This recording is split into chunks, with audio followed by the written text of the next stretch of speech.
Hi YouTube world, it is Miss K Janae coming at you with a video. It's been a while since I've been on, and things have been going pretty good. Been taking some time and reflecting and handling things and getting things done and establishing some things, which is always good. So, one of the things that I wanted to talk about in regards to what's been going on, things that we have noticed, the baby boom, as we call it, is really happening this season. It's been going on for a little while now. And along with the baby boom, we have all the newlyweds and people that are tying the knot and people that are being engaged. So, congratulations to you. Good for keeping love alive and being able to love someone that loves you in return. It's a wonderful thing, and it most definitely have its benefits. And for those of you that are bringing new life in the world and having a family and keeping the legacy alive, great job, wonderful. Despite everything that goes on around us, love still prevails and love still conquers. If you keep that in mind, that no matter what, that your partner is there for you and loves you unconditionally and has been willing to accept the good, the bad, and the ugly about you. Yeah, about you. Not about them, about you. And so, and decide to go ahead and make that a lifetime commitment, that is a great thing, and God honors that. So, big thumbs up to you guys that are making that happen. And to those of you that are already married, sticking it in. And that's always a good thing, because we need examples of what real love is supposed to be like and what type of sustainable marriages and examples and influences that we have in the world to keep hope alive in love. Because a lot of people, they feel unloved, they feel unworthy of love, and some feel that they will never find love. And in some cases, that may be, but if you find it, hold on to it, because it will set you free. So one of the other things that I want to discuss or bring up, as all the things that we have seen going on in the love and relationship and dating game, is the side chick. The side chick. I don't understand, one, why anyone would want to play a side position to anything or anyone. Why a person would feel that they are maybe unworthy of being primary or first pick. You don't want to be the first round pick. You want to be the one and only pick. But reality is that sometimes, and a lot of times, when you first get into a relationship, a person is already tied down, or they're already messing with someone, or they're in some type of relationship of some sort, whether it be serious or not, to where there's others around. And in the dating game, they do say that you should date multiple people to decide what you want and what you don't want, and process of elimination, which is not necessarily a bad thing, but it takes some skill and some maturity to be able to separate your feelings with what's really going on. And so that's really hard for women to do, and we've been known for that during history. We say that we ain't gonna catch feelings, and it's not like that, and we just kicking it. But as soon as the opportunity presents itself, we want to be booed up. And that's not a bad thing. It just needs to be wanted from both ends. But back to this side chick ordeal. One of the other things is, if you are a side chick and you become the primary female now, what it does is it creates self-esteem issues within yourself. You have now bumped who was the main female out which is what you were trying to do, and which was your whole concept at the time of getting with this person. You knew they had somebody. You weren't tripping that they had somebody. Your whole thing about them having somebody was that you can do it better. You'll be there. That person don't deserve you. All those little things that we say to put our own self up on a pedestal while we're trying to boot this other person out or convince the person that we're trying to get with that we are the ones that they should be with. And everyone does that, so that's not necessarily a bad thing, because you do want to display and want to share what you can bring to the table. But what happens when it's the side chick ordeal and you become the main female now is that the way that you bumped her out, you're going to always be wondering if the person that you are with is doing the same things to you on how they got you with the next female or with the next guy. You're going to always feel that way until you're able to handle your insecurities and even forgive yourself for being that type of chick. Instead of presenting the cards on the table and saying, look, this is what I can do, this is who I am, this is what we can build together. But in order to do that, you gotta let baby girl go, or let baby boy go. They gotta go. Instead of doing that, you like, well, she tripping. Or she tripping. Oh, don't you just call me, whenever she tripping and we'll talk. Oh no, it ain't like that. I'm not trying to break y'all up. But in the back of your mind, you were already trying to break them up because you wouldn't have put your criteria of what you represent to them. It wouldn't have been a factor. You would have waited until the time came, or you would have decided to go and be with someone who was what? Free. But the thing about that, as you know, with the rules that apply, when it comes to relationships, it's free game until you put a ring on it, until you make that commitment in regards to being married, that commitment, one, under God, and two, by law, that you and this person have now become a unit. And that, once you make that decision, even if you were the side chick and now that you're the main female, if you make that decision to then continue to be with that person and be in a committed relationship, then that should be a squash. You should not bring that issue of you being the side chick, and if there's going to ever be another side chick to take your place, you should not even bring that into your marriage. No. You cannot do that. That's just like saying, I forgive you for cheating on me, and I really do forgive you, I love you, and I want to make this work, we can do it. And then you go ahead and get married and get the ring, and then all you bring up is that time you cheated on me. But the person may have never even cheated on you again. But you're so caught up in the what if it happens that you are sitting there, you're killing your relationship, you're killing your marriage, and you don't even know it because of your own security. So then what ends up happening is, because you're so insecure about being that side chick and becoming the main chick, and if someone else is now the side chick, that you start trying to put a grip and a hold on the person that you're with, kind of trying to control their every move, trying to control who they're talking to. Like they can't have any friends, and the only way that you feel that they can't have any friends of the opposite sex is because you were supposed to be that friend at that time, and you became physically attracted and emotionally involved with this person instead of keeping it platonic and being that friend because you caught feelings. So now you're afraid and intimidated by anybody. We're talking about side chicks.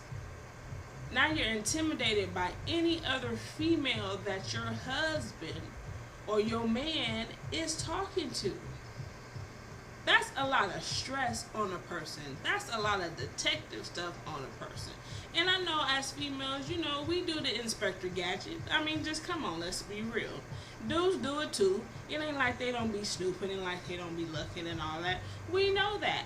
But if you're going to do that, it should be because in your heart of hearts, you know your mate. And you know that something is not right. Not you trying to make something not right to always keep it funky between y'all two. So you always getting reported to. See, the thing about a man is he'll tell you everything that you want to know if he feels like he's being respected.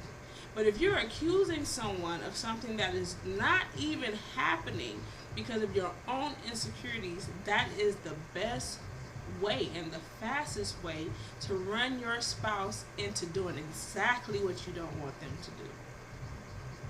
Who wants that? First, you have to forgive yourself for even being that type of chick, that type of female. Yeah, shady. Basically, shady, conniving, dirty, all those type of names that you are now calling whoever you think the other side chick is, because that's how you were. So you have to first accept that you were shady.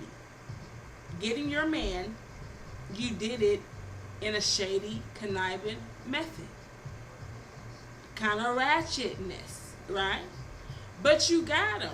And even in that ratchetness and even that shadiness, he still chose you. So obviously you were the better woman, or he thinks that you are. In some cases you may be. In some cases it just may be you get into it thinking that's what you want as being a side chick, and then find out who the real him is, that the issue the main female was having problems with in the first place, while you were the main chick, while you were, the side chick, thinking that it was all her and she wasn't doing this and doing that. It's two sides to it's three. It's two sides to every story. You have your version, you have their version, and then you have the truth. And a person has to be able to decipher what is and what's not. And you can't really do that unless you really get to know a person. And you cannot take what you have experienced in the dating scene into the marriage. Those things and those kinks has to be worked out before you say I do. Okay, so you get the engagement ring, he proposes. Yeah, that's great and that's wonderful.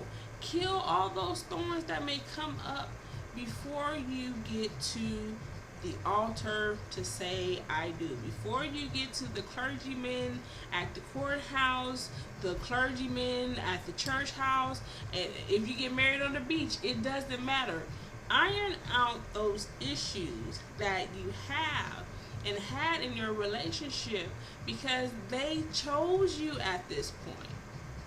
And if they chose you, they have forgiven you, because they can say, oh, you're just as shady as the next female, because look how we got together.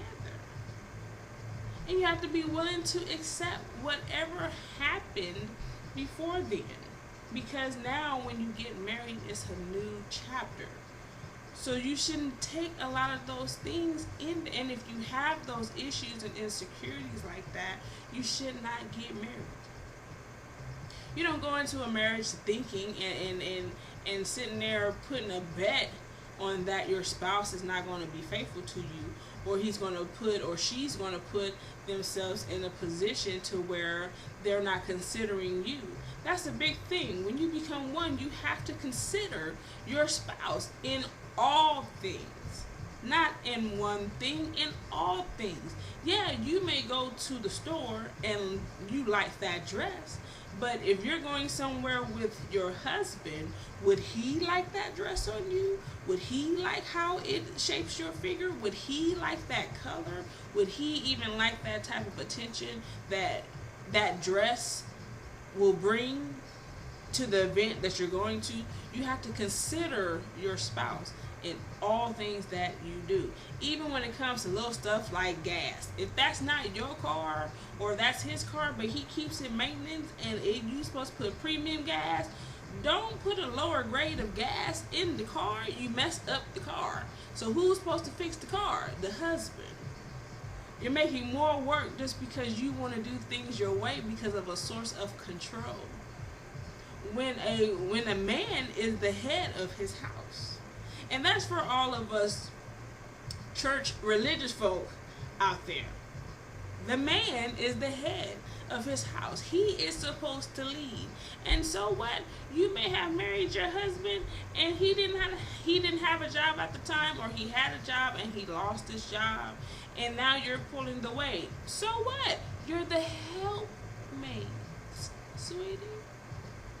Your job is to help and assist your man.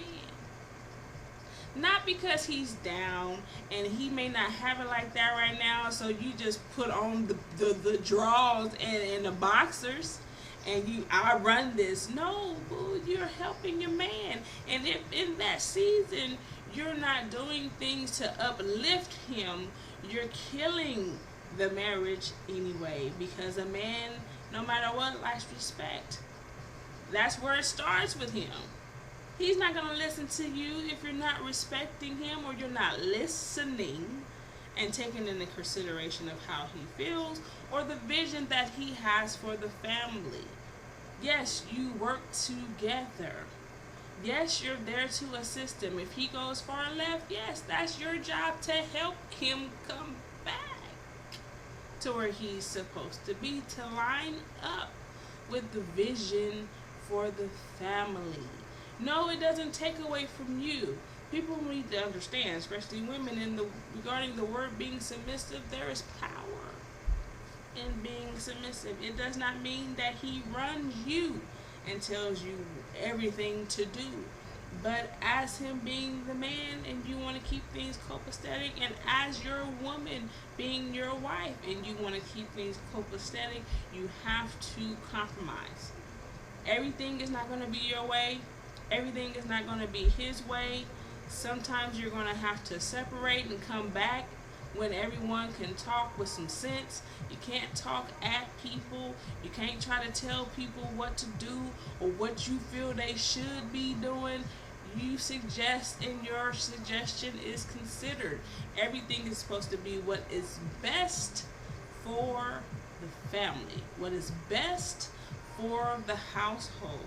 You're not supposed to purposely do things to make your house full of chaos. That's out of pocket. That's out of line. Whether you're religious or whether you're not. You don't want to come home to a house of chaos. A woman builds her house or she tears it down. Plain and simple. So if your man is not catering to your needs and giving you what you want, and you're doing more stress than happiness, and he ain't taking you out and he ain't hardly talking to you, guarantee it's because somewhere in there he feels disrespected, or that you're not listening to what he's trying to tell you. You cannot, as a woman, you cannot take your insecurities that we have, because we all have them in some areas. Whether it's what happened with the current person that we're with now, whether it's issues from our childhood growing up, whether it's issues in regards to past people we've dated, it brings issues and insecurities that we bring in to relationships. Now you're supposed to be able to bring as less of them as possible. Not because he treated you like that then doesn't mean he's treating you like that now.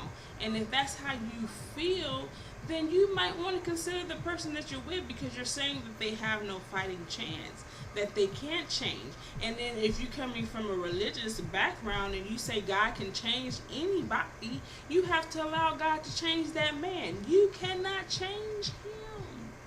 You'll be spinning your wheels trying to change a man. I'm telling you what I know. You spin your wheels, drive yourself crazy, never get the things that you need accomplished. And then when you get something done and you're looking for his support, his comfort, him being there, he's not there. And it doesn't matter if he's physically there. If he's not mentally and emotionally there for you, then guess what? That's how the side chick becomes the main chick. If the main chick is doing everything that she's supposed to do, there's no need for a side chick. But as the side chick that has become the main female, or now the wife, you know that. The one thing you do know and should have security in the relationship is that you know the criteria of a side chick. So you should be able to dictate who is trying to be a side chick for your man and who is just being a friend to your man, and that may be helping you in the relationship with your man because you're messing it up. At least your man may be going for some sound advice. Every female does not want your man, and if you think that, it's because you're insecure. God gave us eyes to look. No one is blind. No one is blind. So we see physically, we see emotionally, we see spiritually, and we see intellectually. That's how we see. And all because that may be a common ground for someone else that is of the opposite sex does not mean there's any type of intimacy in that at all. And if you feel that way about every female that your man comes in contact with, it's because you're insecure. Any female that has been around the block a few times will say that, because we've all, as women, we've all dealt with some type of insecurity when it comes to our past man or the current. And that's just the truth of the matter. But you can't be part of the problem and the solution at the same time. So that means you either have to seek counsel from someone else that's not going to run and tell your business to everybody, or you have to read. There are relationship books out there. There are websites you can go to and blog and see other people's comments and reactions to what you're going through. Don't be afraid to ask questions. Don't be afraid to see if other people have the same common mindset as you do, because you may feel that you're right and the majority says that you're wrong. But you have to be willing to accept and be willing to listen to other people's opinion, and not feel that because someone else may know something in an area that you may not be mature in, or you may not have enough information in yet, that they're trying to steal what you stole from somebody else.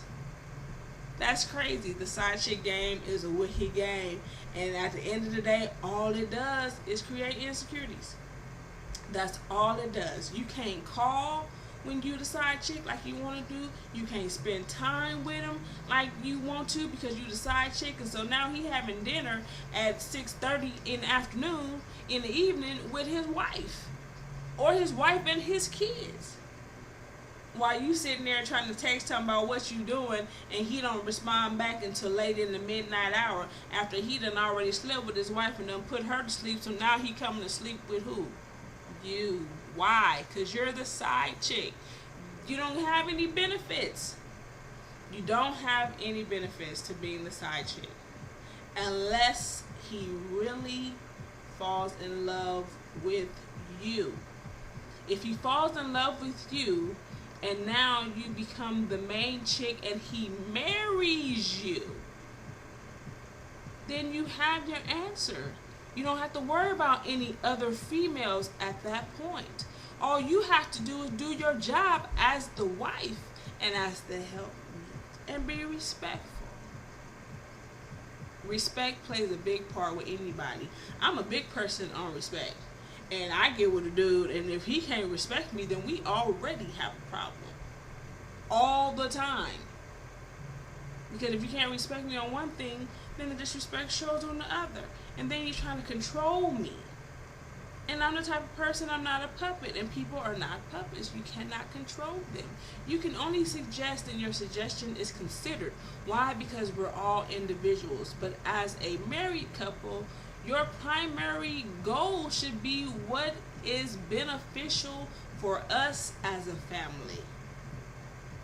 And if your decisions that you're making out of your spouse's presence is causing more chaos than causing more of you coming together and building a happy home, then I'm sorry, boo, you're doing something wrong. And there's nothing wrong with seeking counsel. There's nothing wrong with your husband seeking counsel. Nothing's wrong with those things. Because it's to help your household, help your marriage.